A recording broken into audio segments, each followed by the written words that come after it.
वो मछलियां पकड़ने गए थे, मगर वापस आते वक्त खुद फंस गए। दो दोस्त, एक सुनसान झील और अचानक गायब हो जाने वाली साइकिल। आखिर ये चोरी थी या किसी बड़े राज की शुरुआत? पिछली किस्त में आरिफ और मजहर एक मुहिम पर निकले थे, मगर इस बार मामला कुछ ज्यादा ही बिगड़ गया है। झील के किनारे खूब मछलियां पकड़ने के बाद जब वो वापस होते हैं तो उनके पैरों तले जमीन निकल जाती है, साइकिल गायब। अब न सिर्फ घर वालों का खौफ, बल्कि एक अनजान चोर का सुराग भी उनके सामने एक बड़ा चैलेंज बनकर खड़ा है। साइकिल की चोरी, दूसरी किस्त। 15 मिनट के जानलेवा इंतजार के बाद भी कोई मछली हमारे हाथ नहीं लगी थी। हम दोनों को बड़ी बोरियत होने लगी।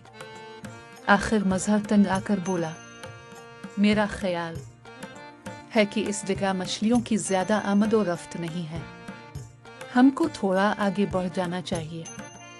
हम लोग इसलिए तो आए नहीं थे कि कांटे झील में डालकर अहमकों की तरह एक दूसरे का मोतकते रहें, इसलिए मैंने भी मजहर की बात से इत्तेफाक करते हुए कहा, तुम्हारी बात मेरे दिल को लगी है, चलो आगे बढ़ो।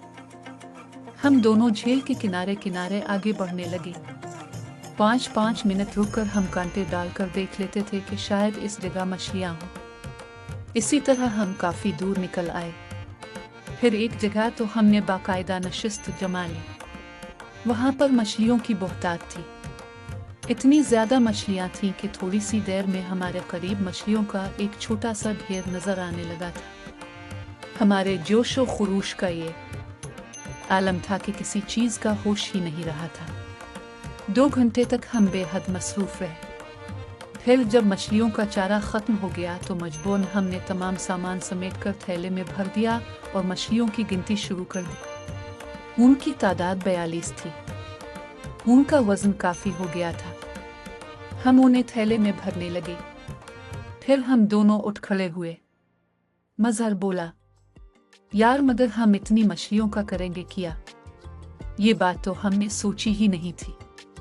उन्हें मजहर तो अपने घर लेकर जा नहीं सकता था, क्योंकि फिर उसकी अम्मी जरूर पूछती कि ये सब कहाँ से आए।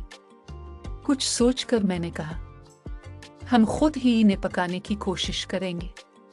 मैंने अम्मी को कई दफा मछली पकाते देखा है, इन पर हमें बेसन भी लगाना पड़ेगा। मजहर ने कहा, ये बात है तो फिर ठीक है। वैसे ये काफी देर में पकेंगी, इसलिए हमें अब जल्दी घर पहुंचना चाहिए। इस वक्त टाइम क्या हुआ है? मैंने अपनी घड़ी देखी। 11:15 बज रहे थे। मजहर ने कुछ देर बाद कहा, यार मेरी अम्मी को पता न चल जाए कि हम आज स्कूल से जल्दी आ गए हैं। हंस जाएंगे। हम कोशिश करेंगे कि छुप कर घर में दाखिल हो। फिर भी किसी ने देख लिया तो तुम कह देना कि आज जल्दी छुट्टी हो गई थी। मजहर मुतमईन हो गया। हम दोनों तेज तेज कदम उठाते हुए उस तरफ चल दिए जहां पर हमने अपनी साइकिल खड़ी की थी। मगर जिस वक्त हम इस जगह पहुंचे तो ये देखकर हमारे होश उड़ गए कि साइकिल वहां मौजूद न थी। साइकिल कहाँ गई? मजहर के मुंह से निकला। मैं चारों तरफ देखने लगा। अचानक मेरे जहन में उस आदमी का ख्याल आया जो हमारे आने से पहले वहां पर मौजूद था और घास काट रहा था। जरूर वही उसे ले गया है। मैंने बड़बड़ा कर कहा, कौन साइकिल ले गया है?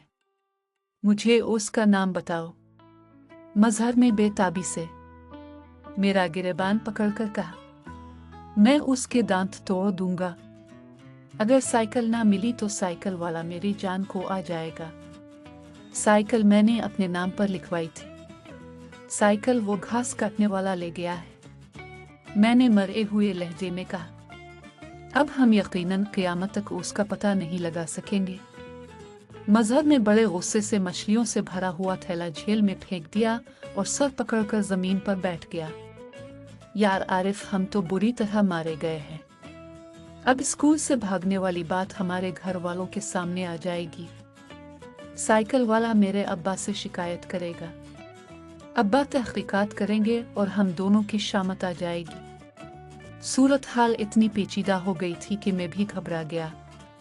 मैं हरगिज़ ये नहीं चाहता था कि हमारे स्कूल से भागने की बात का अब्बा जान को पता चले। वो यकीनन मेरी अच्छी तरह खबर लेते। अब तो अम्मी भी घर पर नहीं थी कि मेरी तरफदारी करते। मैंने बेबसी से मजहर को देखा। अब हमें क्या करना चाहिए? आखिरी सूरत यही है कि इस झील में छलांग लगा दे, मगर पहले छलांग तुम्हें लगाना पड़ेगी। मैंने संजीदगी से कहा। जी हाँ, ताकि मेरे डूबते ही अब हाथ झाड़कर घर को रवाना हो जाएं।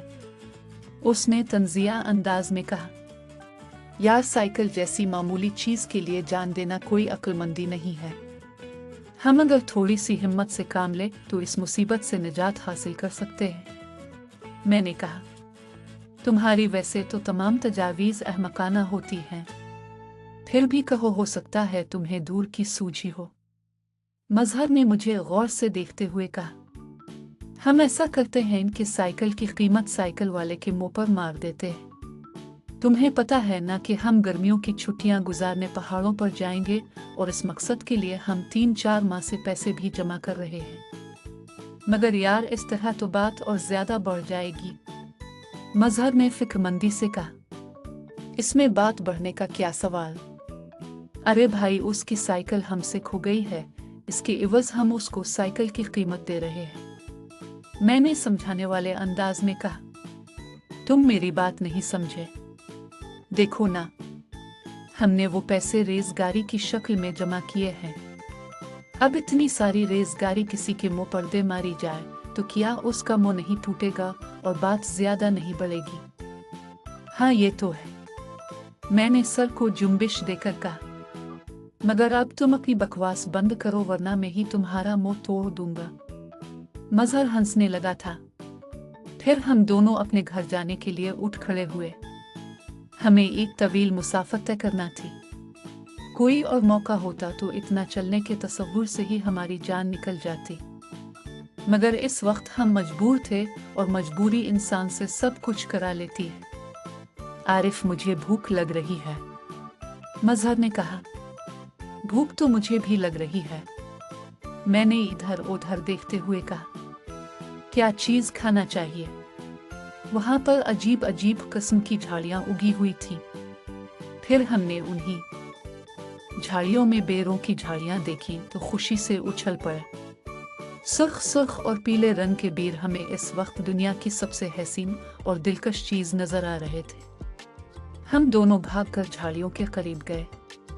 थोड़ी ही देर में हमारी पतलूनों और कमीजों की तमाम जेबें बेरों की वजह से फूली हुई नजर आ रही थी। फिर झील के किनारे ही बैठकर हम उन्हें खाने लगे। प्यास भी लग रही थी, मगर हमने झील का पानी पीना मुनासिब ना समझा।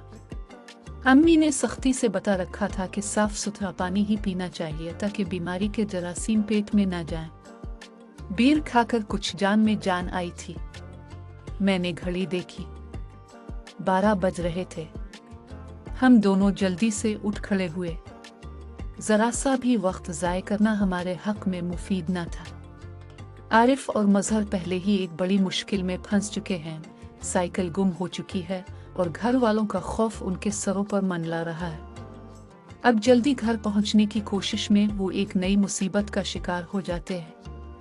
दौड़, ठोकर, चोट और फिर गुस्सा, ये सब मिलकर उनकी दोस्ती को एक खतरनाक मोड़ पर ले आते हैं। इन तमाम वाक़यात की तफसीलात जानने के लिए इस दिलचस्प नावल की तीसरी किस्त का इंतज़ार कीजिए।